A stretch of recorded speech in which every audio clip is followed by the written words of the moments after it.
وعلى محمد وآل محمد.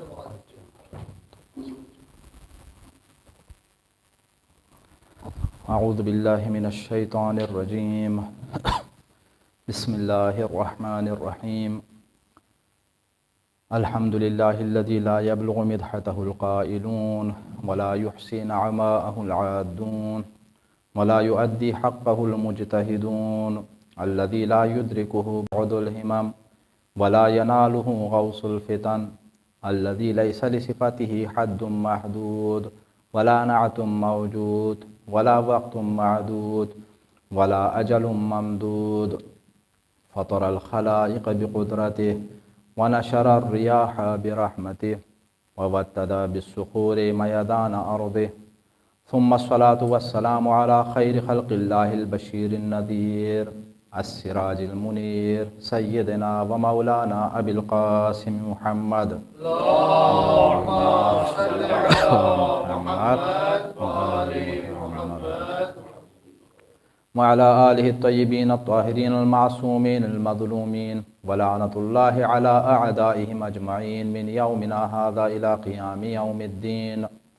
أما بعد فقد قال الله تبارك وتعالى في محكم كتابه المجيد وقوله الحق وهو أصدق الصادقين. بسم الله الرحمن الرحيم. من عمل صالحا من ذكر أو أنثى وهو مؤمن فلنحيينه حياة طيبة ولنجزينهم أجرهم بأحسن ما كانوا يعملون. بر محمد وآل محمد صلوات اللهم صل على محمد وآل محمد. ڈاکٹر زاہدی صاحب کی غیر موجودگی کی وجہ سے میں آپ کی خدمت میں حاضر ہوا ہوں. کل سے انشاءاللہ وہ خود تشریف لائیں گے اور مجالس کے اس سلسلے کو آگے بڑھائیں گے.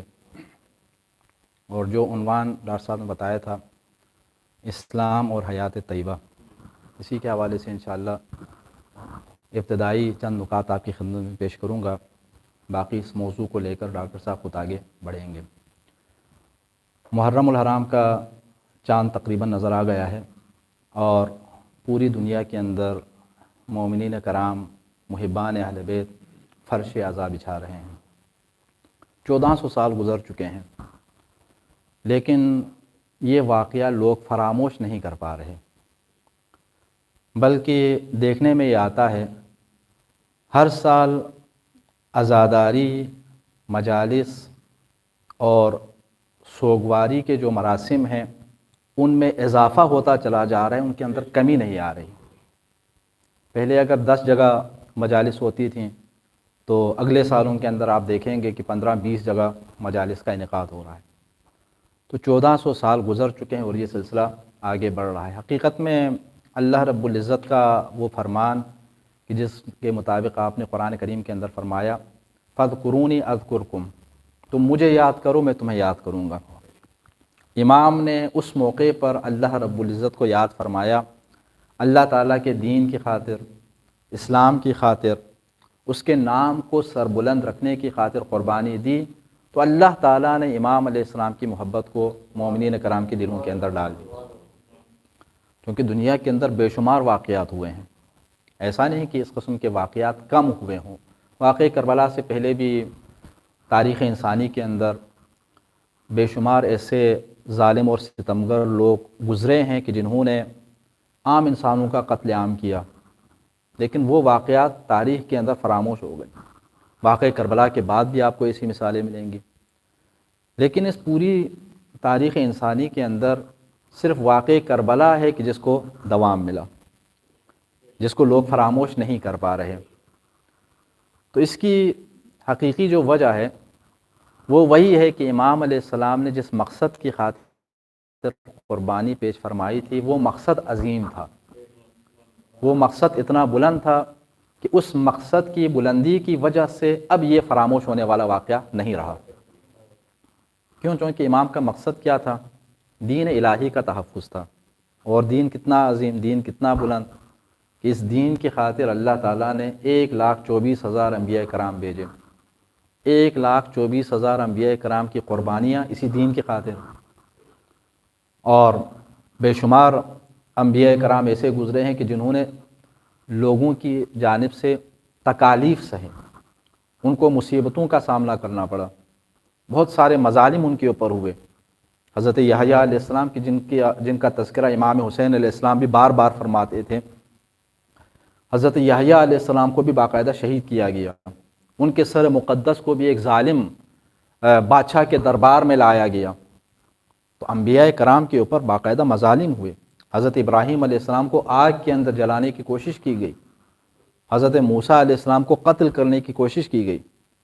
تو یہ سارے مظالم برداشت فرما رہے ہیں کس خاطر؟ اللہ رب العزت کے دین کو پہنچانے کی خاطر۔ تو اللہ تعالیٰ کا وہ دین کہ جس کی خاطر 1,24,000 انبیاء کرام نے قربانی پیش فرمائی، امام حسین علیہ السلام اسی دین کو بچانے کے لیے آئے۔ یزید چاہتا تھا کہ وہ دین مٹ جائے، یزید کا ارادہ تھا کہ یہ دین ختم ہو جائے۔ وہ اس کے اشعار آپ کے ذہن میں ہے نا کہ لعبت بنو ہاشم بالملک فلا وحی نزل ولا ملک، نعوذ باللہ من ذالک، کہ بنو ہاشم نے ایک نعوذ باللہ ایک ڈھونگ رچایا تھا۔ رسول خدا صلی اللہ علیہ وسلم کی طرف اشارہ ہے، بنو ہاشم سے مراد پورا قبیلہ ہی بنو ہاشم تو نہیں ہے، ظاہر ہے حضور کہ نہ تو کوئی وحی نازل ہوئی اور نہ ہی کوئی فرشتہ آیا، یعنی کھل کر کفر اور انکار دین کا اعلان کر رہا تھا۔ اور وہ پھر کیا ہے، مسند خلافت کے اوپر بیٹھا ہے اور اپنے آپ کو خلیفۃ الرسول کہلوا رہا ہے۔ اور لوگ اس زمانے کے کیسے تھے کہ ایسے شخص کو خلیفۃ الرسول مان بھی رہے ہیں اور اس کے ہاتھ پر بیعت بھی کر رہے ہیں۔ زمانہ کتنا تبدیل ہو چکا تھا، زیادہ عرصہ نہیں گزرا، 50 سال کوئی بہت زیادہ عرصہ نہیں ہے۔ حضور اکرم صلی اللہ علیہ وسلم کو آنکھ بند کیے ہوئے اللہم صلی علی محمد وآل محمد صرف 50 سال گزرے ہیں۔ 50 سال کے اندر عام طور پر تاریخ کے اندر اتنی بڑی تبدیلی نہیں آتی، لیکن آئی، پہلی صدی کے اندر اتنی بڑی تبدیلی آئی کہ جو لوگ نواسے رسول کو حضور اکرم صلی اللہ علیہ وآلہ وسلم کے کندھوں پر دیکھ رہے تھے، وہ آج امام حسین علیہ السلام کو شہید کرنے کے لیے میدان میں ہیں یا خاموشی اختیار کیے ہوئے ہیں۔ تو اس سے بڑی تبدیلی کیا ہو سکتی تھی؟ تو اس وقت جب دین خطرے میں تھا، امام تشریف لائے اور امام نے دین کے تحفظ کی خاطر قربانی دی۔ تو اللہ رب العزت نے اپنے اس وعدے کی بنیاد پر کہ فَاذْكُرُونِي أَذْكُرْكُمْ، تم مجھے یاد کرو میں تمہیں یاد کروں گا، امام حسین علیہ السلام نے اس مشکل وقت میں اللہ کو یاد فرمایا۔ پوری زندگی اللہ تعالیٰ کو یاد، لیکن اس مشکل موقع پر اللہ تعالیٰ کو یاد فرمایا۔ اللہ تعالیٰ نے اپنے اس وعدے کے مطابق آپ کے تذکرے کو سارے صاحبان ایمان کے دلوں کے اندر زندہ رکھا۔ تو 1400 سال گزرے یا 14,000 سال گزرے، اس سے فرق نہیں پڑے گا۔ جو قرائن اور شواہد ہمیں نظر آتے ہیں انسانی تاریخ کے اندر صاحبان ایمان اور مسلمانوں کے درمیان، الحمدللہ ان کی بنیاد پر ہم یہ کہہ سکتے ہیں کہ 1400 سال کے 14,000 سال بعد بھی ان مجالس کا سلسلہ، ان تذکروں کا سلسلہ بڑھے گا، کم نہیں ہوگا۔ ابتدا میں کم تھا، آج بڑھ گیا۔ خود اسی زمانے میں آپ دیکھ لیجئے 61 ہجری میں، 62 ہجری میں کتنے لوگ تھے کہ جو امام کا ساتھ دے رہے تھے؟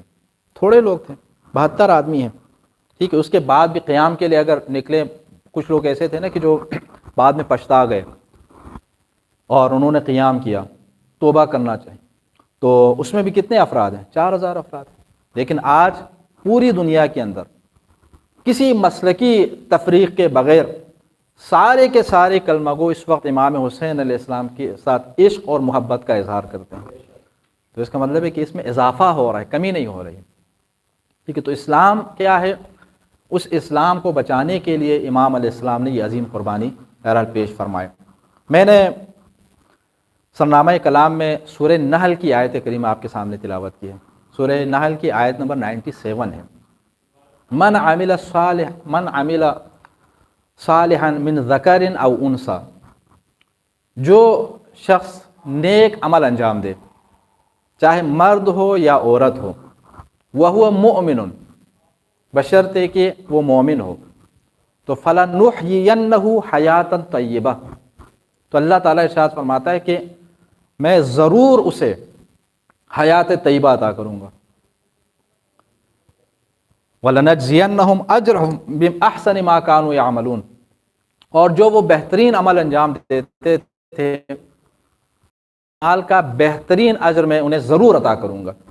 تاکید کے ساتھ، دونوں اس میں بھی اور یہاں پر بھی تاکید کے ساتھ اللہ رب العزت نے فرمایا حیات طیبہ، حیات طیبہ عطا فرمانے کا اللہ تعالیٰ نے اس آیت کریمہ کے اندر اعلان فرمایا، اسلام اور حیات طیبہ یہ آپ کے پیش نظر رہے۔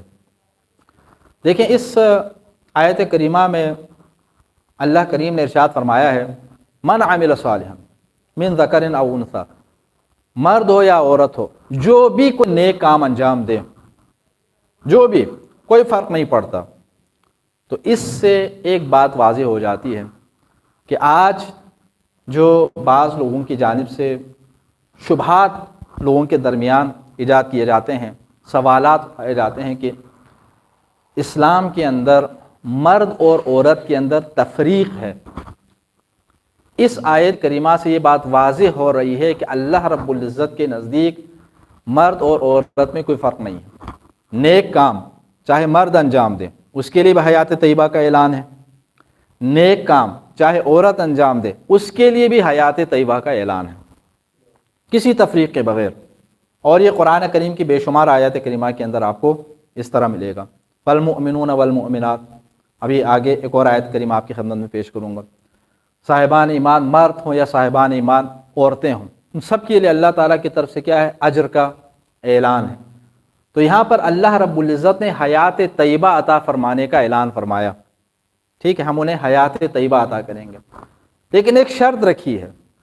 وہ شرط کیا ہے؟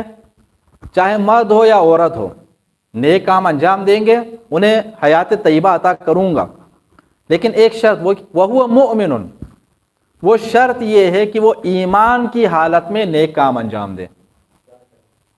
ٹھیک ہے، نیک کام انجام دینے والے بہت سارے ہیں، لیکن وہ نیکی اللہ رب العزت کی بارگاہ میں قابل قبول ہے کہ جو حالت ایمان میں بجا لائے، ایمان کی حالت میں انسان بجا لائے، تو اللہ رب العزت کے ہاں اس کا اجر ہے۔ وَلَنَجْزِيَنَّهُمْ أَجْرَهُمْ بِأَحْسَنِ مَا كَانُوا يَعْمَلُونَ، اور ہم ضرور اجر دیں گے اس نیک عمل کی بنیاد پر، اس اچھے عمل کی بنیاد پر جو وہ انجام دیتے ہیں، جو حسن عمل ان کے اندر ہے اس کا اجر ہم ان کو عطا کریں گے۔ تو اجر عطا کرنے کا اعلان بھی اللہ رب العزت نے واضح طور پر فرمایا ہے، لیکن اسی ایک شرط کے ساتھ، وہ مؤمن، اس حال میں کہ وہ مومن ہو اور ایمان۔ اس لیے مفسرین نے بھی یہاں پر بیان فرمایا، علماء بھی بیان فرماتے ہیں، صرف عمل کا اچھا ہونا کافی نہیں ہے، حسن عمل کافی نہیں ہے، عمل کرنے والے کا بھی اچھا ہونا ضروری ہے۔ عمل بجا لانے والے کا بھی اچھا ہونا کیا ہے؟ اس عمل کے کو نتیجہ خیز بنانے کے لیے، اجر کے اعتبار سے نتیجہ خیز بنانے کے لیے عمل انجام دینے والے کا بھی اچھا ہونا ضروری ہے۔ عمل انجام دینے والا کیسے اچھا ہو سکتا ہے؟ یعنی ایمان کی حالت میں بجا لائے، ٹھیک ہے، اللہ رب العزت کا منکر نہ ہو، انکار نہ کرے، منکرین کے صف میں نہ ہو، تو ایمان کی حالت میں اگر وہ ان نیک اعمال کو بجا لائے، من عمل صالحا، صالح کام بجا لائے، تو اس کے لیے اللہ رب العزت کی طرف سے اجر ہے۔ اور اجر کا تاکید کے ساتھ عرض کیا، تاکید کے ساتھ اللہ رب العزت نے، تاکیدی صیغوں کے ساتھ اللہ تعالیٰ نے یہاں پر حکم بیان فرمایا ہے، کیونکہ دنیا کے اندر جو نیک کام بجا لانے والے لوگ ہیں نا، ان کے ارادے اور ان کی نیتیں اور ان کے مقاصد الگ الگ ہوتے ہیں، ٹھیک ہے، انسان کے افکار اور نظریات کے مختلف ہونے کی بنیاد پر آپ نیک کام انجام دیتے ہیں اس لیے کہ اللہ تعالیٰ کا حکم ہے۔ ایک اور آدمی فرض کریں کہ ایک نیک کام انجام دیتا ہے صرف اس عمل کی اچھائی کی وجہ سے، نتیجے کے اعتبار سے دونوں میں فرق ہے، عمل دونوں کا بظاہر ایک جیسا ہوگا، لیکن بظاہر عمل ایک جیسا ہونے کے باوجود اللہ رب العزت کے ہاں جو اجر ہے، جو نتیجہ ہے، اس میں دونوں برابر نہیں ہیں۔ کیوں؟ چونکہ دونوں کی نیتیں الگ ہیں، ٹھیک ہے، ایک جو ہے فرض کر لیں کہ صرف اسی کام کی اچھائی کی وجہ سے اس کو انجام دے رہا ہے، دوسرا کیا ہے؟ اس لیے انجام دے رہا ہے کہ کام بھی اچھا ہے اور اس اچھائی کا حکم اللہ تعالیٰ نے دیا ہے، تو لہٰذا اس کی اطاعت کرنی اور اطاعت الہی کے جذبے کے ساتھ وہ انجام دے رہا ہے، تو یہاں پر کیا ہے؟ وہ اجر کا حقدار ٹھہرتا ہے، وہ بھی نیک کام، وہ بھی اچھا۔ یہاں پر بعض مفسرین نے خوبصورت ایک مثال دی ہے، جیسے آیت اللہ مکارم نے اسی تفسیر نمونہ کے اندر ایک خوبصورت مثال دی ہے، فرماتے ہیں کہ آپ دو آدمیوں کی مثال لے لیں، دونوں نیک کام انجام دیتے ہیں. فرض کریں کہ وہ بھی ایک ہاسپٹل بناتا ہے، وہ بھی ایک ہاسپٹل بناتا ہے، ٹھیک ہے. ان میں سے ایک مومن ہے اور ہاسپٹل بنا رہا ہے، اور دوسرا کیا ہے، مومن نہیں ہے اور وہ بھی ایک ہاسپٹل بنا رہا ہے. تو عام لوگوں کی نگاہ میں جب وہ دیکھیں گے وہ دونوں نے اچھا کام کیا، ٹھیک ہے، دونوں نے اچھا کام کیا. انہوں نے بھی ایک نیک کام کیا، ہسپتال بنایا، بیمار آئیں گے وہاں پر ان کا علاج ہوگا. دوسرے نے بھی ایسا ہی کیا. تو بظاہر اگر ہم دیکھیں تو اس میں کوئی فرق نظر نہیں آ رہا، ٹھیک ہے. لیکن حقیقت میں یہ جو آیت کریمہ ہے نا، اس کو آپ اپنے ذہن میں رکھیے. یہ جو شرط میں نے آپ کے سامنے رکھی نا کہ من عمل صالحا من ذکر او انثى وهو مؤمن، یہ جو وهو مؤمن ہے ایمان کی حالت میں، تو اس کے لیے بیان فرماتے ہیں. لیکن اس کی گہرائی میں جب آپ جائیں گے تو کافی فرق آپ کو ملے گا، ٹھیک ہے، کافی فرق ملے گا. ایسا نہیں کہ دونوں برابر ہیں. ظاہراً ہم نے دیکھا تو ایک جیسا لگا، لیکن گہرائی میں جا کر جب آپ دیکھیں گے تو بہت فرق نظر آئے گا. اس لیے کہ وہ آدمی کہ جو ایمان کے ساتھ یہ عمل انجام دے رہا ہے، اس کے پیش نظر مکمل طور پر للہیت ہے، اور اس وجہ سے وہ خالص اللہ رب العزت کی اطاعت میں اللہ کے بندوں کو فائدہ پہنچانے کی خاطر یہ کام انجام دے رہا ہے.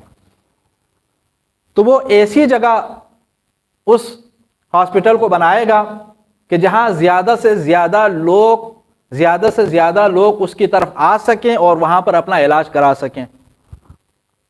وہ ظاہری اپنی شہرت کو، اپنے فائدے کو پیش نظر نہیں رکھے گا، لیکن اس کے مقابلے میں وہ دوسرا آدمی جو بنا رہا ہے وہ ایمان کی حالت میں اگر نہ ہو تو وہاں پر صورتحال یہ ہوگی کہ جب ایمان کی حالت نہ ہو تو کوئی نہ کوئی انگیزہ تو ہوگا، کوئی نہ کوئی اس کے اندر ایسی وجہ تو ہوگی کہ جس کی وجہ سے وہ یہ کام کر رہا ہے. وہ کیا ہے؟ یہ فرض کر لیں کہ نیک نامی، فرض کر لیں کہ لوگوں کی نگاہوں میں اپنے آپ کو مثلا کیا ہے، منوانا، ٹھیک. تو وہ ایسی جگہ بنائے گا کہ جہاں پر لوگوں کی نگاہوں میں آئے، اگرچہ اس علاقے میں اس کی ضرورت نہ بھی ہو، اس ہاسپٹل کی ضرورت نہ بھی ہو، پھر بھی لوگوں کی نگاہیں اس کی طرف اگر متوجہ ہو سکتی ہیں تو وہ وہاں بنانے کی کوشش کرے گا، ضرورت مندوں کے مقام پر بنانے کی کوشش نہیں کرے گا. دونوں کے ارادوں کے اندر تبدیلی آ گئی، ٹھیک. اور اس وجہ سے اب ظاہر ہے اس کا اجر اور اس کا اجر کیا ہے، ایک جیسا نہیں ہوگا. اسی لیے جو الہی انگیزے کے ساتھ، ٹھیک ہے، الہی انگیزے کے ساتھ جو کام انجام دیتے ہیں اور جو صرف کام کو اچھا سمجھ کر انجام دیتے ہیں، ان دونوں کے اعمال کے اندر بھی آپ کو کیا ہے، فرق نظر آئے گا. یہ ہے نا کہ کبھی کبھی مثلا بہت سارے افراد ایسے ہوتے ہیں کہ جو نیک کام انجام دیتے ہیں، لیکن ایک یہ ہے کہ وہ آدمی کی جو ایمان کے بغیر انجام دے، تو ایک کام کو اچھا سمجھ کر اگر وہ انجام دے گا تو اسی کو انجام دے گا، اور بھی بہت سارے نیک کام ہیں ان کو انجام دینے کی کوشش نہیں کرے گا. کیوں؟ چونکہ اس کی نگاہ میں وہ مورد پسند نہیں ہے. لیکن وہ آدمی کہ جو الہی انگیزے کے ساتھ ایمان کی بنیاد پر کام انجام دے، کسی نیک کام کو انجام دے، تو وہ صرف ایک کو انجام دے کر باقی کاموں کو نہیں چھوڑے گا. وہ یہ بھی دیکھے گا کہ یہ کام بھی اللہ رب العزت کے نزدیک پسندیدہ ہے اور فلان کام بھی اللہ کے نزدیک پسندیدہ ہے، تو اس کو بھی انجام دے گا. اخلاقی اعتبار سے اگر ہم دیکھیں، فرض کر لیں کہ خوش اخلاقی ہے، لوگوں کے ساتھ مسکرا کر بات کرنا اچھے انداز میں، بہت اچھی بات ہے، ٹھیک ہے، بہت ہی نیک صفت ہے. اور یقیناً انسانی معاشرے کے اندر جو زیادہ خوش اخلاق ہوں ان کی عزت بھی زیادہ ہوتی ہے، ان کا مرتبہ بھی زیادہ ہوتا ہے، لوگوں کے دلوں کے اندر ان کی محبت بھی بڑھ جاتی ہے. بہت اچھی. اور روایات کے اندر بھی ظاہر ہے کافی زیادہ ان کی تعریفیں کی گئی ہیں، ٹھیک. لیکن یہاں پر آپ یہ ایک اخلاقی طور پر جب ہم بات کرتے ہیں تو اخلاقی اعتبار سے ایک انسان کو اچھا ہونا چاہیے، نیک ہونا چاہیے. تو وہ آدمی کہ جو مومن ہے اس کی نگاہ میں اخلاق کا ایک جامع مفہوم اور تصور ہوگا. وہ صرف اسی کام کو نیک سمجھ کر صرف اسی کام کے پیچھے نہیں پڑے گا، وہ باقی نیک کاموں کو بھی انجام دینے کی کوشش کرے گا. جبکہ دوسرا آدمی جو ایمان سے فرض کر لیں اگر خالی ہو تو وہ صرف اسی کام کو انجام دے گا، یا اس سے ملتے جلتے ایک دو اور کاموں کو انجام دے گا، بہت سارے اور نیک کاموں کو چھوڑ دے گا. کیوں؟ چونکہ اور کوئی اس کے پاس انگیزہ نہیں ہے. ٹھیک ہے، لیکن وہ آدمی کہ جو اللہ رب العزت کے حکم کی بنیاد پر، تو اللہ تعالیٰ کا حکم جہاں جہاں پر ہے وہ وہاں پر کیا ہے، ان کاموں کو انجام. اللہ تعالیٰ سخاوت کو پسند فرماتے، وہ سخاوت کا مظاہرہ کرے گا. اللہ تعالیٰ شجاعت کو پسند کرتا ہے، وہ شجاعت کا مظاہرہ کرے گا. اللہ رب العزت انفاق کو پسند کرتا ہے، وہ انفاق کرے گا، وہ خرچ کرے گا. اللہ تعالیٰ غریب کی مدد کو پسند کرتا ہے، وہ غریب کی مدد کرے گا. اللہ تعالیٰ والدین کی خدمت کرنے کو پسند کرتا ہے، وہ اپنے والدین کی خدمت کرے گا. اللہ تعالیٰ اپنے بچوں کے اوپر، اپنے بیوی بچوں کے اوپر شفقت کو، مہربانی کو، حسن سلوک کو پسند کرتا ہے، وہ یہ کرے گا. لیکن دوسرا آدمی ضروری نہیں کہ یہ سارے کام بھی کرے، اگرچہ اللہ رب العزت کا حکم ہے، لیکن کیوں؟ چونکہ اس کے دل و دماغ کے اندر نہیں ہے. تو اس لیے یہاں پر وَهُوَ مُؤْمِنٌ کی جو شرط ہے وہ اسی چیز کو بیان کرتے ہیں کہ اگر نیک کام آپ انجام دیں، من عمل صالحا من ذکر او انثى وهو مؤمن فلنحيينه حیاتا طیبہ، جو بھی مرد یا جو بھی عورت نیک کام انجام دے دے، عمل صالح انجام دے دے ایمان کی حالت میں، فلنحيينه حیاتا طیبہ، تو ہم انہیں حیات طیبہ عطا کریں گے. وَلَنَجْزِيَنَّهُمْ أَجْرَهُمْ بِأَحْسَنِ مَا كَانُوا يَعْمَلُونَ. اب حیات طیبہ کیا ہے؟ اچھا، یہاں پر حیات طیبہ جب ہم کہتے ہیں پاکیزہ زندگی، لفظی معنی یہی ہے، پاکیزہ زندگی. یہاں پر حیات طیبہ کا تصور بھی مومن کے نزدیک اور ہے، غیر مومن کے نزدیک اور ہے. ایک پاکیزہ زندگی کی جب ہم بات کرتے ہیں، اچھی زندگی، اچھی زندگی کا تصور ایمان والے کے نزدیک کچھ اور ہے، جو ایمان سے خالی اس کے نزدیک کچھ اور ہے. جس کا دل ایمان سے خالی ہوگا اس کے نزدیک صرف چند مادی چیزیں کیا ہیں، حیات طیبہ کے لیے کافی ہوں گی. لیکن جو مومن ہے، جو اللہ رب العزت کے اوامر و نواہی کو پیش نظر رکھتا ہے، اس کے نزدیک صرف چند مادی چیزوں کا ہونا حیات طیبہ کے لیے کافی نہیں ہے. یہ ایک مومن اور ایک غیر مومن کے نزدیک حیات طیبہ کا تصور. یقیناً اسلام جس حیات طیبہ کی بات کرتا ہے، قرآن کریم کے اندر جس حیات طیبہ کا تذکرہ ہے، اس حیات طیبہ تک ہم اگر پہنچنے کی کوشش کریں تو اس میں ساری اچھائیاں ہیں، ساری نیکیاں ہیں. اسلام کے اس جامع تصور کے تحت ہم نے جو اسلام کا ایک چھوٹا سا ایک تصور رکھا ہوا ہے، اس کے تحت اسلام کا جو جامع تصور ہے اس کے اندر یقیناً مادی خوشحالی بھی ہے. ٹھیک ہے، مادی خوشحالی اور آسودگیاں بھی ہیں، اور اس کے ساتھ ساتھ معنوی اور روحانی کمالات اور اچھائیاں بھی ہیں.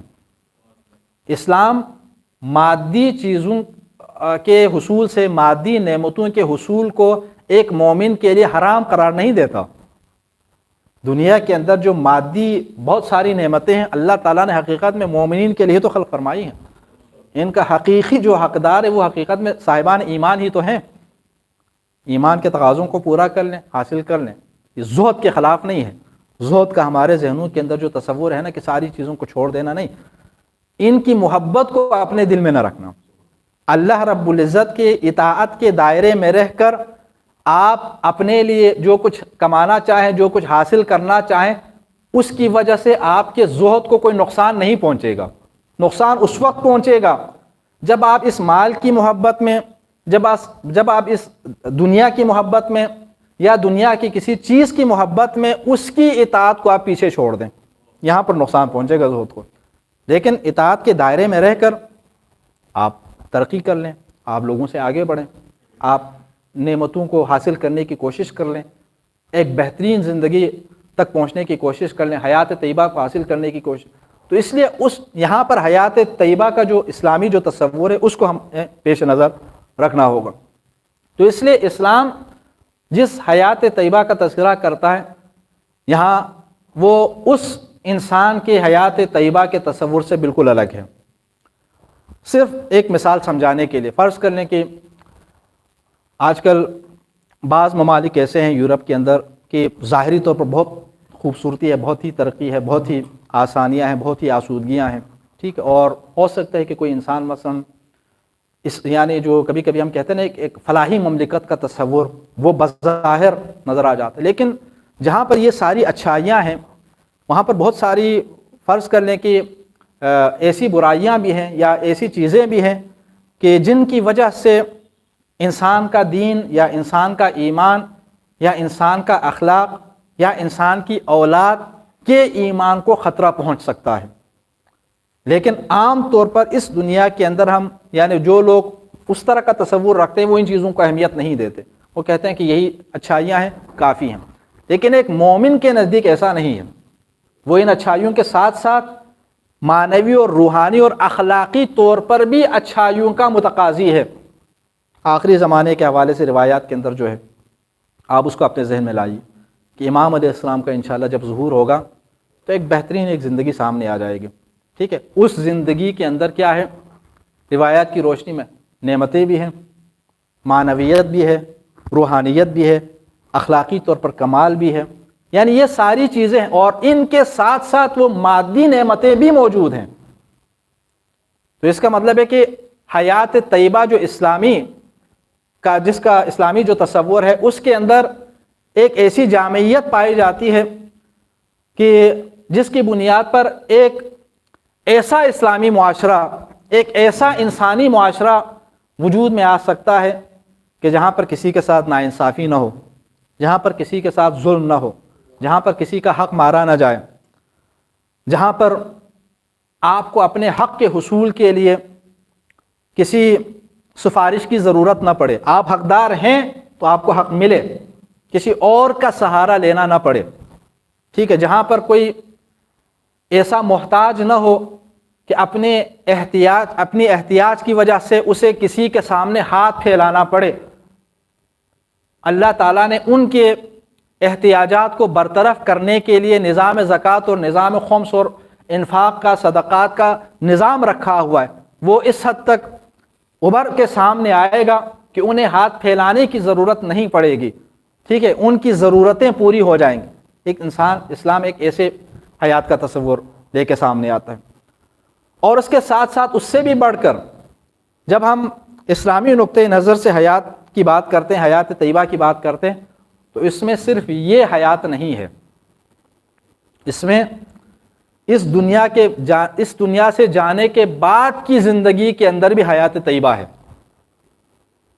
وہ جو ایمان سے خالی اس کے نزدیک تو یہی ہے نا کہ جو ہے یہی ہے, جب تک ہے اسی دنیا کے اندر ہے تو بس جو کچھ حاصل کرنا ہے اسی دنیا میں حاصل کر لیں. جب تک صحیح راستے پر چلتے ہوئے مل جائے ٹھیک, جہاں قانون کے مطابق صحیح راستے پر چلتے ہوئے نہ ملے وہاں پر ادھر ادھر ہاتھ پھیلانا شروع کر دیں. لیکن نہیں, ایک مومن کے نزدیک صرف یہ نہیں ہے, ایک اور حیات بھی ہے. اس حیات کو بھی پیش نظر کیا ہے, رکھنا ہے. تو اسی لیے جو قرآن کریم کی آیت ہے نا کہ جو آپ نماز میں قنوت کے اندر ہمیشہ جس کی آپ تلاوت کریں, ربنا آتنا فی الدنیا حسنہ وفی الآخرۃ حسنہ وقنا عذاب النار, اے پروردگار ہمیں دنیا میں بھی حسنہ عطا فرما, آخرت میں بھی حسنات عطا فرما. ایسا نہیں کہ صرف آخرت میں, دنیا میں بھی حسنہ نیکیاں عطا فرما, اچھائیاں عطا فرما, اور آخرت میں بھی نیکیاں اور اچھائیاں اور خیر عطا فرما. یہ دعا ہم کیا ہے قرآن کریم کے اندر مانگتے ہیں. تو اس لیے اسلام جو نظام لے کر آیا ہے اس نظام کے اندر انسان اگر آ جائے تو حیات طیبہ تک انسان پہنچ جائے. قرآن کریم کے اندر ایک اور آیت کریمہ ہے, یا ایھا الذین آمنوا استجیبوا للہ وللرسول, اے ایمان لانے والو اللہ رب العزت اور اللہ تعالیٰ کے رسول کی بات مانو, استجابت کرو.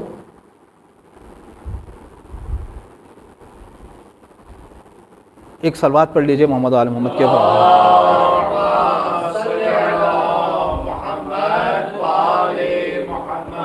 یا ایھا الذین آمنوا استجیبوا للہ وللرسول اذا دعاکم لما یحییکم.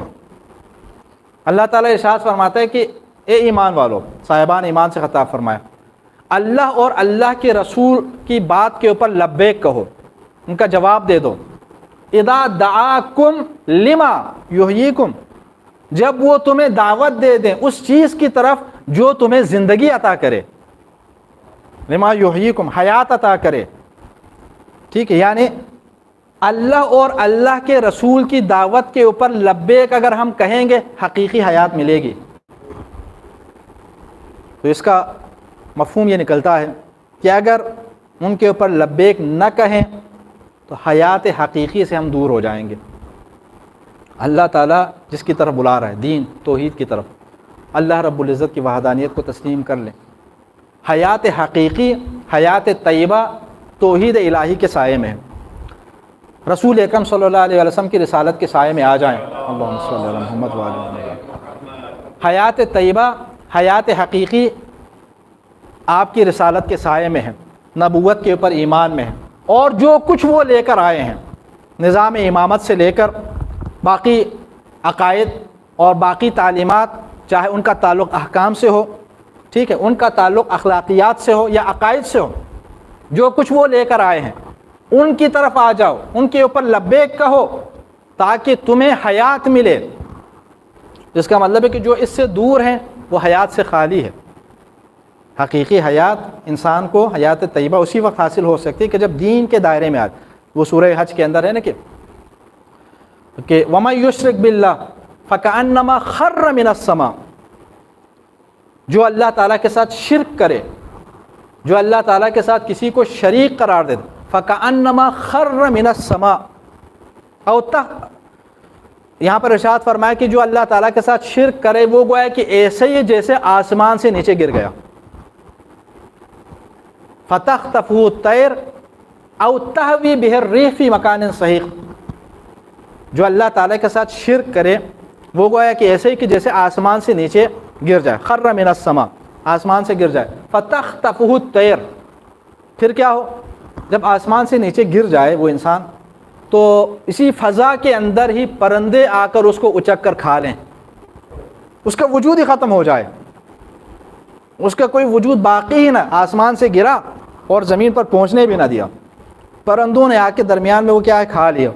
اس کی مثال ایسے ہی ہے، او تہوی بہ الریح فی مکان سحیق، یا اس کی مثال ان چیزوں کی طرح ہے جنہیں ہوا آ کر کبھی اڑا کر اس طرف لے جاتی ہے اور کبھی دوسری طرف لے جاتی ہے، یعنی جن کا اپنا کوئی وجود نہیں ہو۔ ہوا اگر اس طرف چلے تو اس طرف، ہوا اگر اس طرف چلے تو اس طرف جا، یعنی اللہ رب العزت مشرک کے حوالے سے ارشاد فرما رہے کہ مشرک کی مثال اس طرح ہے۔ اس کا مطلب کہ یعنی انسان کا حقیقی جو تشخص ہے، ٹھیک ہے، وہ ختم ہو جاتا ہے۔ انسان جب اس دین کے دائرے سے باہر نکل جائے تو حیات کے دائرے سے انسان کیا ہے، نکل جائے۔ تو اس لیے حیات طیبہ کے جو خواہش مند ہیں ان کو دین کے دائرے میں پھر آنا پڑے گا۔ قرآن کریم کے اندر اللہ نے وعد اللہ المؤمنین والمؤمنات جنات تجری من تحتها الانہار خالدین فیہا ومساکن طیبہ فی جنات عدن۔ اللہ ارشاد فرماتا ہے کہ اللہ نے وعدہ فرمایا مومنین اور مومنات کے لیے، ٹھیک ہے، جو مومنین مرد ہیں اور جو مومنات خواتین ہیں ان کے لیے وعدہ فرمایا کس چیز کا، جنت کا، جس کے نیچے نہریں بہتی ہوں گی، اور اس جنت میں جانے کے بعد خالدین فیہا، ہمیشہ اس کے اندر رہیں گے۔ وَمَسَاكِنَ طَيِّبَةً، اور ان کے لیے پاکیزہ مقامات اللہ تعالیٰ نے رکھے، فی جنات عدن، ہمیشہ رہنے والی جنت میں، یعنی حیات دین کے دائرے میں آنے کی وجہ سے دنیا کے اندر بھی حیات طیبہ کے وہ مالک ہوں گے اور آخرت میں بھی حیات طیبہ کے مالک ہوں گے جنت عدن کے اندر۔ جنت عدن کے بارے میں روایات کے اندر ہے کہ جنت کا ایک وہ مقام ہے کہ جہاں پر انبیاء کرام ہوں گے، اس مقام پر کیا ہے، صاحبان ایمان بیٹھے ہوں گے۔ تو لہٰذا واقع کربلا کو جب ہم دیکھتے ہیں تو وہاں پر ہمیں ایسے افراد نظر آتے ہیں کہ جو اسلام کے اس مفہوم کو سمجھ گئے تھے، اس مفہوم کو سمجھ گئے تھے کہ اسلام جس حیات طیبہ کی طرف دعوت دیتا ہے، ٹھیک ہے، یا ایھا الذین آمنوا استجیبوا للہ وللرسول اذا دعاکم لما یحییکم، اس چیز کی طرف آ جاؤ، اللہ اور اللہ کے رسول کی بات کے اوپر لبیک کہو اور اس چیز کی طرف آ جاؤ کہ جس کی وجہ سے تمہیں حیات ملے، جب وہ دعوت دے تمہیں تو حیات کی طرف تم آ جاؤ۔ تو کربلا کے اندر آنے والے ائمہ اہل بیت علیہ السلام کا مقام بہت بلند ہے، ان کی فی الحال بات نہیں کر رہا، ائمہ اہل بیت کے در کے قریب آنے والے لوگ بھی اس حیات طیبہ کے مالک بن گئے۔ پھر جب انسان اس طرح دین کے حقیقی مفہوم کو سمجھ سکے پھر اس کے سامنے کوئی اس دنیا کے اندر موت کی پھر کوئی حیثیت نہیں رہتی، اس کو پھر موت سے خوف نہیں رہتا. موت سے خوف اسی وقت انسان کو رہے گا نا کہ جب اسلام کا جامع تصور انسان کے ذہن میں نہ ہو اور پھر وہ یہی سوچے کہ حیات جو ہے نا وہ یہی ہے اور وہاں پر تو کچھ بھی نہیں ہے. لیکن حیات طیبہ کا اسلامی جو جامع تصور ہے کہ جس کے مطابق دنیا کے اندر بھی ایک اچھی زندگی ایک مومن کا حق ہے, آخرت کے اندر بھی اس ایمان کی وجہ سے انسان کو ایک اچھی زندگی ملنے والی ہے, اس کے بعد پھر چاہے موت اس کے پاس ہے یا موت یہ آگے موت کی طرف جائے, ان کے اوپر کوئی فرق نہیں پڑتا. کربلا کے اندر آنے والے ایسے لوگ تھے. میں چند ایک مثالیں آپ کے سامنے صرف پیش کروں گا. بہت سارے وہاں پر اصحاب ایسے تھے, آوان اور انصار ایسے تھے ائمہ کے, امام کے, کہ جو جانتے تھے کہ اگر ہم امام کے ساتھ امام کے لشکر میں شامل ہو جائیں گے تو مارے جائیں گے, قتل ہو جائیں گے. کیوں؟ چونکہ اس لیے کہ دشمن کی تعداد بہت زیادہ ہے. سب جانتے تھے کہ سارے لوگ یزید کی بیعت کر رہے ہیں. جب وہ سب یزید کی بیعت کر رہے ہیں تو ظاہر ہے وہ سب دشمن ہو گئے. امام علیہ السلام جو انکار کر رہے ہیں بیعت سے, ٹھیک ہے, یزید کی حکومت کو اور اس کی خلافت کو تسلیم کرنے سے انکار فرما رہے اور نکلے ہیں میدان میں, تو اس تعداد تو بہت ہی تھوڑی ہے. تو یہ تو یقینی تھا جو بھی امام کے ساتھ ان کے لیے یقین تھا کہ امام کے لشکر کا حصہ ہونے کا مطلب یہ ہے کہ مارے جان. لیکن کیا وہ ڈر گئے؟ کیا وہ گھبرا گئے, خوف زدہ ہو گئے؟ آپ کو کسی مرحلے میں کوئی روایت ایسی نہیں ملے گی کہ جہاں پر وہ گھبرا گئے ہوں, بلکہ روایات کے اندر تو یہاں تک ملتا ہے کہ شب عاشور بعض اصحاب ایسے تھے کہ جو آپس میں ہنسی مذاق کر رہے تھے, اور جب ان سے کہا جاتا ہے کہ بھئی کل تو جنگ ہے, کل تو مارے جائیں گے, تو وہ یہی کہتے تھے کہ یہی تو خوشی ہے, یہی تو خوشی ہے کہ امام کی معیت میں ہم مارے جائیں گے اور اسلام کے اوپر ہم فدا ہونے جا رہے ہیں. تو اس سے بڑھ کر اور خوشی کی کیا بات ہو سکتی ہے؟ یعنی وہ جانتے تھے کہ ہم فنا کی طرف نہیں جا رہے, ہم حقیقی حیات کی طرف جا رہے ہیں. وَلَا تَقُولُوا لِمَن يُقْتَلُ فِي سَبِيلِ اللَّهِ أَمْوَاتٌ. قرآن کریم نے فرمایا کہ جو مر جائیں اللہ تعالیٰ کی راہ میں مارے جائیں ان کو مردہ نہ کہو, وہ تو زندہ ہیں. ٹھیک, وَلَا تَحْسَبَنَّ الَّذِينَ قُتِلُوا فِي سَبِيلِ اللَّهِ أَمْوَاتًا. جو اللہ تعالیٰ کی راہ میں مارے جائیں ان کے بارے میں یہ گمان بھی نہ کرنا کہ وہ مر گئے, بل احیاء عند ربهم يرزقون, بلکہ وہ زندہ ہیں اور اللہ تعالیٰ کے ہاں رزق پا رہے ہیں. وہ جانتے تھے کہ ہم ایک حیات ابدی کی جانب قدم بڑھا رہے ہیں. تو اس لیے حیات طیبہ کے پھر وہ مشتاق ہو جاتے ہیں. اور انتہائی یہاں پر حیران کر دینے والے واقعات ہمیں واقعہ کربلا کے اندر ملتے ہیں. واقعہ کربلا میں بھی واقعہ کربلا سے پہلے ایک چھوٹا سا ایک واقعہ آپ کے سامنے بیان کر لوں کہ ابھی امام علیہ السلام میدان کربلا میں نہیں پہنچے تھے, مکے سے مدینے سے نکل گئے تھے اور مکے میں تھے. اسی دوران کا ایک واقعہ ہے کہ چند ہستیاں, چند اصحاب نام سے آپ سب واقف ہیں.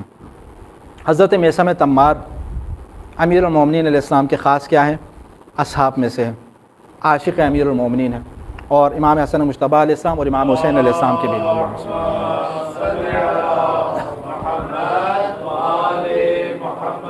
حضرت حبیب ابن مظاہر کربلا کے اندر شہید بھی ہو جاتے. کوفے کے اندر ایک دن کچھ لوگ بیٹھے ہوئے تھے, اتنے میں ایک جانب سے حضرت میثم تمار آئے, دوسری جانب سے حضرت حبیب آئے. پھر جب دونوں کی ملاقات ہوئی تو انتہائی بے تکلفانہ انداز میں, مزاح والے انداز میں جناب حبیب نے مظاہر نے جناب میثم تمار کو مخاطب کر کے کہا, باقی جو لوگ تھے کوفے کے وہ سن رہے تھے, انہوں نے کہا کہ میں ایسے شخص سے مل رہا ہوں کہ جنہیں عمرو ابن حریث کے گھر کے سامنے سولی کے اوپر لٹکایا جائے گا, اور جن کی زبان کو امیر المومنین علیہ السلام کی محبت میں کاٹ لیا جائے گا, اور وہاں پر ان کی شہادت ہوگی. حضرت حبیب جناب میثم تمار سے فرما رہے ہیں. تو جب جناب حبیب نے یہ فرمایا, باقی لوگ سن رہے ہیں, وہ حیران ہو گئے کیا کہہ رہے ہیں. تو حضرت میثم تمار نے فرمایا میں ایسے شخص سے ملاقات کر رہا ہوں کہ میں دیکھ رہا ہوں کہ امیر المومنین کے فرزند کی محبت میں جسے قتل کیا جائے گا, اور قتل کرنے کے بعد ان کے سر کو نوک نیزہ پر بلند کر کے اسی کوفے کے اندر لایا جائے گا, وہ ساتھ بیٹھے ہوئے افراد کافی حیران ہو جاتے ہیں، اور اس طرح آپس میں مزاحیانہ انداز میں، بے تکلفانہ انداز میں یہ جملے ایک دوسرے کے سامنے ادا کرتے ہیں اور گزر جاتے ہیں۔ روایت کے اندر ہے کہ جو لوگ سن رہے تھے انہوں نے جب ان دونوں کی باتیں جب سنی تو وہ تو معرفت سے خالی ہے نا، تو انہوں نے کہا کہ نعوذ باللہ کتنے جھوٹے ہیں یہ دونوں، اپنے آپ کو کیا سمجھ رہے ہیں اور کس قسم کی خبریں دے رہے ہیں۔ اتنے میں جناب رشید حجری کا وہاں سے گزر ہوا۔ حضرت رشید حجری امام علی علیہ السلام کے خاص اصحاب میں سے ہیں، صاحب اسرار امیر المومنین کہا گیا ہے ان کو، صاحب اسرار ہیں، ٹھیک ہے، آپ کے رازدان تھے، رازدان اصحاب میں سے تھے۔ جب وہ وہاں پر پہنچے تو انہوں نے جناب رشید کے سامنے شکایت کی۔ انہوں نے کہا کہ ابھی ہم یہاں پر تھے، انہوں نے اس طرح کہا، دو آدمی آئے ہمارے سامنے اور ان میں سے ایک نے یہ کہا کہ میں ایک ایسے آدمی سے ملاقات کر رہا ہوں کہ جن کو عمرو بن حریث کے گھر کے سامنے اس نخل کے اوپر لٹکا کر جو ہے وہ شہید کیا جائے گا، ان کی زبان کاٹ لی جائے گی۔ تو دوسرے نے بھی برجستہ کہا کہ میں ایسے شخص سے مل رہا ہوں کہ جنہیں امام حسین کی محبت میں قتل کیا جائے گا، اس کے سر کو نوک نیزے پر یہاں پر جو ہے کھرایا جائے گا۔ تو وہ کتنے جھوٹ۔ تو جناب رشید نے پوچھا وہ کون تھے؟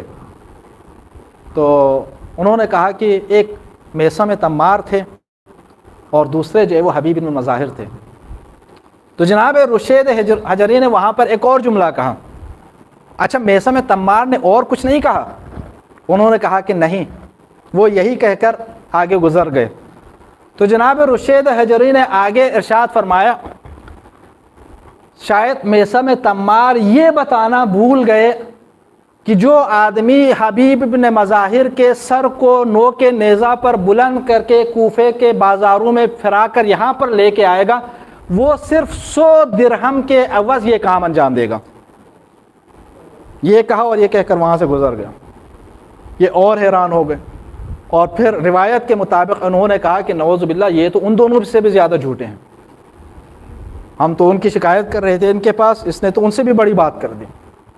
100 درہم کی خاطر وہ کیا ہے یہ کام انجام دیں گے۔ روایت کے اندر ہے کہ وہی افراد تھے کوفے کے اندر، بعد میں یہ سارے واقعات پیش آ گئے، زیادہ عرصہ نہیں گزرا، کربلا سے چند دن پہلے، آج یکم محرم الحرام کی شب ہے نا، 22 ذی الحج کو یعنی 8 دن پہلے حضرت میثم تمار کو عمرو بن حریث کے گھر کے سامنے اسی نخل کے اوپر ان کو لٹکایا جاتا ہے، وہاں پر تختہ دار کے اوپر لٹکایا جاتا ہے، اور پھر اس کے بعد ان کے ہاتھ پیر کاٹ دیے جاتے ہیں، اور زبان سے جب وہ امیر المومنین علیہ السلام کے فضائل اس حالت میں بھی پڑھتے ہیں تو ابن زیاد کی جانب سے، ابن زیاد آ چکا ہے، ابن زیاد کی جانب سے حضرت مسلم بھی شہید ہو چکے ہیں، تو اس کے بعد پھر ابن زیاد کی جانب سے حکم ہوتا ہے کہ ان کے زبان بھی کاٹ دی جائے۔ تو جب زبان کاٹنے کا حکم ہوتا ہے، جناب میثم تمار فرماتے ہیں اسی کی تو مولا امیر المومنین نے مجھے پیشن گوئی فرمائی تھی، اسی کی تو خبر دی تھی مجھے۔ وہ لوگ دیکھتے ہیں کہ جو بات انہوں نے کی تھی اس بازار کے اندر جناب حبیب، انہوں نے ایک بات سچ ثابت ہو گئی۔ تھوڑا سا عرصہ گزرا، عاشورہ کا دن گزرا، 11 محرم الحرام کے بعد جب انہوں نے دیکھا حضرت حبیب بن مظاہر کے سر مقدس کو بھی یہاں پر لایا گیا، اور وہ بدبخت کہ جو آپ کے سر کو لے کر آ رہا ہے 100 درہم انعام کے لالچ میں یہ کام انجام دے رہا ہے، انہوں نے دیکھا کہ جو کچھ انہوں نے فرمایا، تو یہ وہ ہیں، یہ وہ ہستیاں ہیں کہ جو اس حیات طیبہ کو جانتے ہیں اور جاننے کے باوجود کیا ہے، اس راہ پر قائم ہیں اور ڈٹے ہوئے ہیں، جان رہے ہیں کہ ہم مارے جائیں گے، امام کے ساتھ رہیں گے تو مارے جائیں، پھر بھی ساتھ۔ اسی طرح ایک آپ جانتے ہیں کہ حضرت حبیب بن مظاہر کیسے یہاں پر تشریف لائے۔ جب ابن زیاد آئے نا یہاں پہ، حضرت مسلم نے عقیل کو شہید کیا، اور اس کے بعد وہاں پر ماحول بالکل چینج کر دیا اس نے، چونکہ انتہائی ظالم، انتہائی ستمگر، انتہائی بے رحم آدمی تھا ابن زیاد، اور امام علیہ السلام کو وہاں سے گھیرا گیا ہے، اور اس کے بعد کربلا کی جانب آپ روانہ ہو چکے ہیں۔ تو یہاں حضرت حبیب وغیرہ کو خبر ملتی ہے کہ امام میدان کربلا میں تشریف لا چکے ہیں۔ تو جناب حبیب بن مظاہر حضرت مسلم بن اوسجہ، آپ جانتے ہیں کہ رات کی تاریکی سے فائدہ اٹھاتے ہوئے یہ چھپ چھپ کر کے میدان کربلا میں نصرت کے لیے پہنچتے ہیں. راستے سارے بند ہو چکے ہیں، ٹھیک ہے، راستے بند ہو چکے تھے، تو رات کی تاریکی کا فائدہ اٹھاتے ہوئے اگر دن کو نکلیں گے، یزیدی لشکر اور ابن زیاد کے لشکر کے لوگ جو ہیں وہ کیا ہے، پورے کوفے کا گھیراؤ کیے بیٹھے ہیں اور امام کے مقابلے میں جانے کے لیے لشکر کے اندر بھرتی ہو رہی ہے، لوگ لشکر کا حصہ بنتے چلے جا رہے ہیں، تو رات کی تاریکی میں یہاں سے کیا ہے چلے جاتے ہیں. ایک اور امام کے ایک صحابی ہیں، ان کا تذکرہ آپ کے سامنے کر لوں اور اس کے بعد چند جملے مصائب کے. حضرت جابر ابن حجاج کوفے کے اندر ہیں، حضرت مسلم چلے گئے ہیں، مسلم نے اوسجہ چلے گئے ہیں، حضرت حبیب بھی جانے پر کامیاب ہو گئے ہیں، رات کی تاریکی کا فائدہ اٹھائے اور چلے گئے. جناب جابر ابن حجاج وہ حیران پریشان ہیں کہ میں کیسے جاؤں. اس کو خبر مل چکی ہے کہ امام تشریف لائے ہیں، امام کی نصرت کرنا چاہتے ہیں، ٹھیک ہے، امام علیہ السلام کی نصرت کرنا چاہتے ہیں، اپنی جان امام کے اوپر فدا کر کے حیات ابدی تک پہنچنا چاہتے ہیں، لیکن کوئی راستہ نظر نہیں آتا کہ کیا کیا جائے. آخر اس کے ذہن کے اندر ایک تدبیر آتی ہے.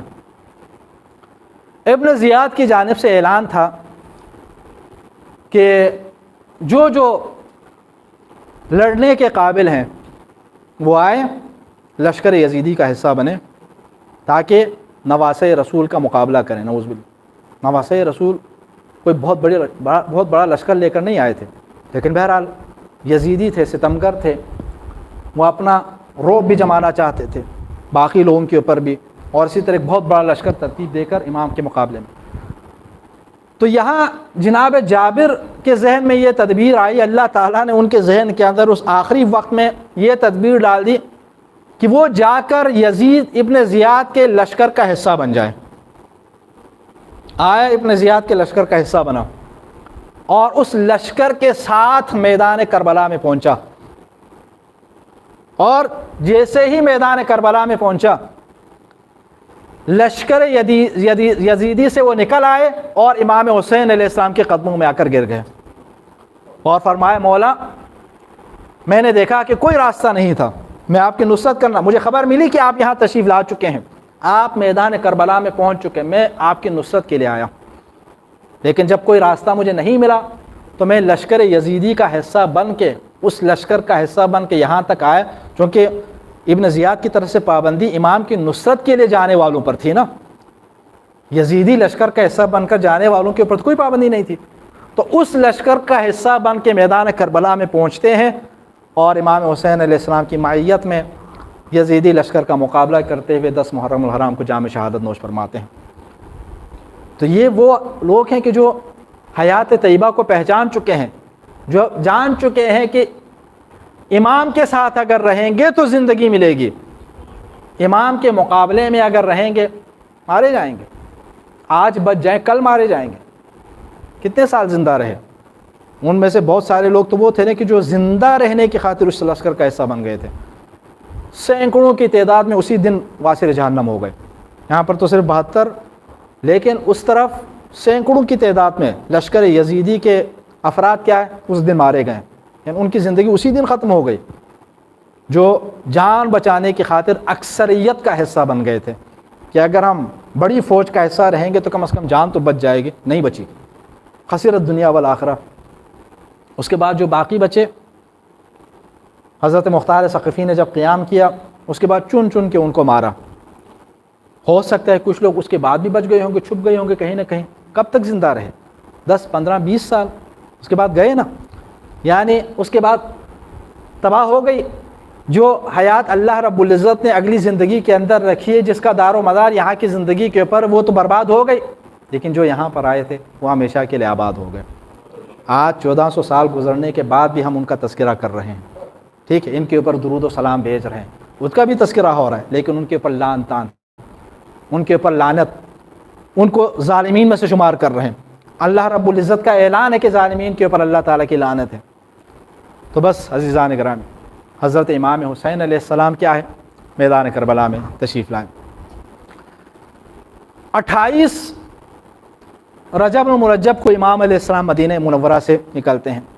آپ جانتے ہیں کہ جب امیر شام کا انتقال ہوا تو اس کی خبر جب مدینہ میں پہنچی ہے، ولید اس وقت اس کا نمائندہ تھا، اس نے رات کو خبر پہنچی اور رات کو ہی امام علیہ السلام کو بلوا بھیجا۔ امام مسجد نبوی کے اندر تشریف فرما تھے نماز مغرب و عشاء کے بعد، اور وہیں پر قاصد آتا ہے اور حاکم کی جانب سے، امیر مدینہ کی جانب سے جو ہے امام کو بلایا جاتا۔ امام علیہ السلام بہرحال جوانان بنی ہاشم کے ساتھ تشریف لے جاتے ہیں۔ روایت کے اندر کہ 30 جوانان بنی ہاشم کو آپ اپنے ساتھ لے جاتے ہیں، کیونکہ آپ جان چکے ہیں۔ آپ کے ساتھ عبداللہ بن زبیر بھی تھے۔ آپ نے فرمایا کہ لگتا یہی ہے کہ ان کا طاغوت جو ہے وہ مارا گیا ہے یا ختم ہو چکا ہے، اسی وجہ سے شاید بلایا ہے۔ عبداللہ بن زبیر تو اسی رات مدینہ منورہ سے نکل گیا، امام علیہ السلام گئے، لیکن جوانان بنی ہاشم کے ساتھ، اور فرمایا اگر معاملات ٹھیک رہے تو ٹھیک، لیکن اگر میری آواز اگر بلند ہو جائے تو پھر آپ نے اندر آنا ہے، ہو سکتا ہے کہ دشمن کا برا ارادہ ہو۔ امام علیہ السلام جب تشریف لے جاتے ہیں تو آپ اندازہ لگائیے کہ وہاں پر جب قرارداد بیعت پیش کی جاتی ہے، امام علیہ السلام فرماتے ہیں کہ اس کو بات کے لیے چھوڑ دیں کہ دن کی روشنی میں اس کا فیصلہ ہو جائے۔ تو ولید تو مان گیا تھا، لیکن اس وقت مروان وہاں پر موجود تھا، مروان بن حکم۔ اس نے کہا کہ ولید اگر اس وقت حسین تمہارے ہاتھ سے نکل گئے تو تمہارے ہاتھ دوبارہ وہ نہیں آئیں گے، تو یا تو ابھی بیعت لے لیں یا یزید کے حکم کے مطابق ان کا سر تن سے جدا کر دیں، نعوذ باللہ۔ جب یہ کہا تو امام علیہ السلام نے انتہائی گرجدار آواز کے ساتھ فرمایا یبن الزرقہ اتقتلونی ام ہوا، کیا تم مجھے قتل کرو گے یا یہ شخص؟ امام علیہ السلام کی آواز کا بلند ہونا تھا کہ جوانان بنی ہاشم اندر آتے ہیں اور امام علیہ السلام کو بحفاظت یہاں سے لے جاتے ہیں۔ لیکن روایات کے اندر ہے کہ جب امام جاتے ہیں تو مدینہ منورہ کی کبھی اس دیوار کو دیکھتے ہیں، کبھی اس دیوار کو دیکھتے ہیں کہ نانا کے شہر کی گلیوں آج حسین آخری بار تمہارا دیدار کر رہا ہے۔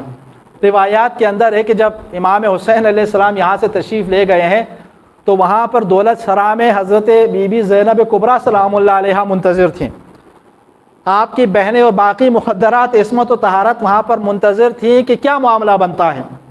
امام جیسے ہی تشریف لائے، جناب زینب نے آگے بڑھ کر فرمایا کہ بھیا حسین کیا معاملہ بنا؟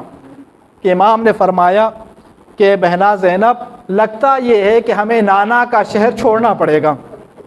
جناب زینب فرماتی ہیں کہ میں بھی آپ کے ساتھ چلوں گی، میں بھی آپ کے ساتھ جانا چاہتی۔ آپ فرماتے ہیں کہ آپ کے شوہر زندہ ہیں، اپنے شوہر سے اجازت لیں۔ جناب عبداللہ ابن جعفر طیار کے پاس آ کر آپ اجازت لیتی ہیں۔ بعض علماء بیان فرماتے کہ جناب زینب نے اس وقت جب نکاح ہوا تھا تو اس وقت ایک شرط کی یاد دہانی وہاں پر کروائی اور تذکر دلوایا کہ اس وقت یہ شرط رکھی گئی تھی کہ اگر امام حسین علیہ السلام کسی وقت مسافرت پر اگر جانا چاہیں تو اپنی بہن کو نہیں روکیں گے۔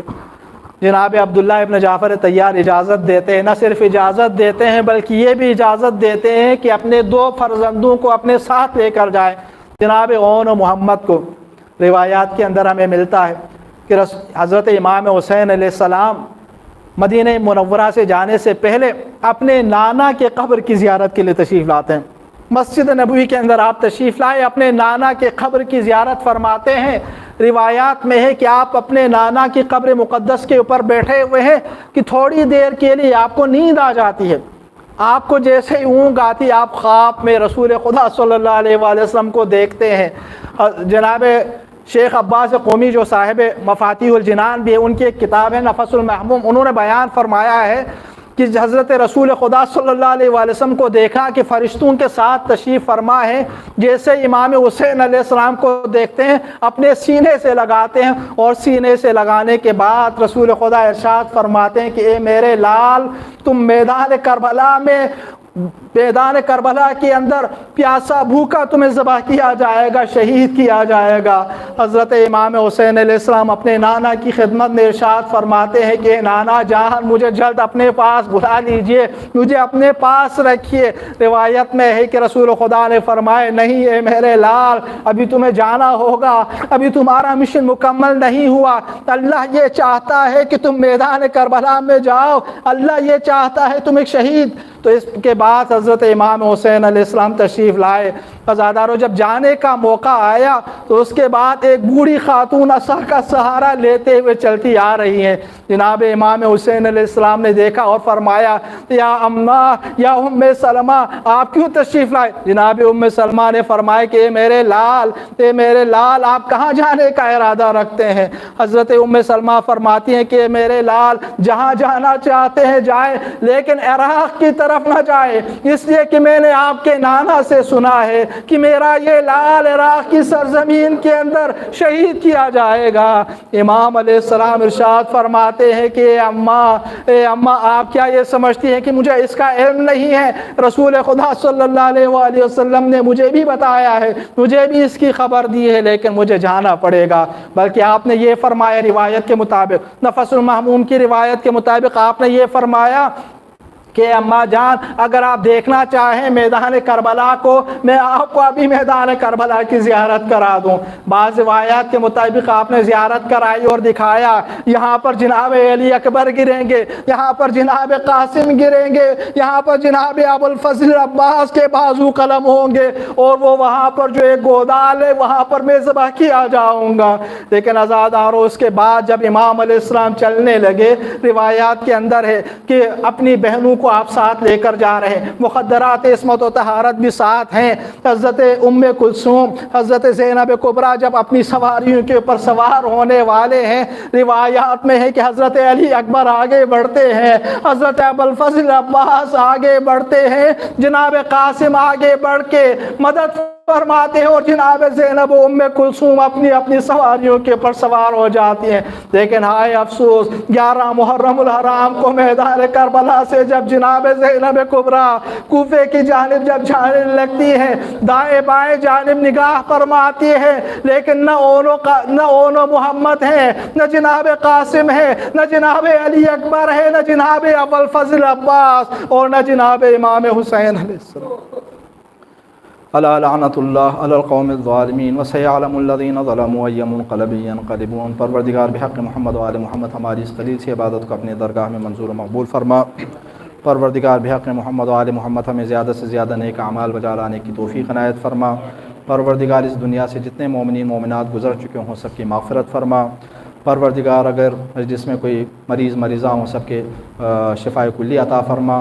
پروردگار حاضرین مجلس کے حوائج شریعہ کو پورا فرما۔ پروردگار بانیان مجلس کے حوائج شریعہ کو پورا فرما۔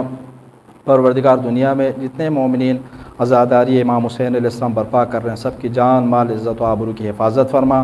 امام زمانہ کے ظہور میں تعجیل فرما۔ آخر میں سورہ فاتحہ کی گزارش ہے برائے ایصال ثواب مرحوم رضا حسین ابن مولوی محمد مرتضیٰ، مرحومہ افتخار بانو بنت سید ظاہر حسین، مرحوم یوسف رضا ابن رضا حسین، مرحوم یاسین رضا ابن رضا حسین، مرحوم سید احمد علی ابن سید ہاشم علی، مرحوم سید محمد حسین ابن سید علی امیر، مرحومہ بی بی زاہدہ بنت سید غالب حسین، مرحومہ سیدہ صوبیہ فاطمہ بنت سید ابراہیم حسین، اور اپنے اپنے مرحومین کو یاد کرتے ہوئے رحم اللہ لمن یقرأ الفاتحہ۔ بسم اللہ الرحمن الرحیم، الحمدللہ رب العالمین الرحمن الرحیم۔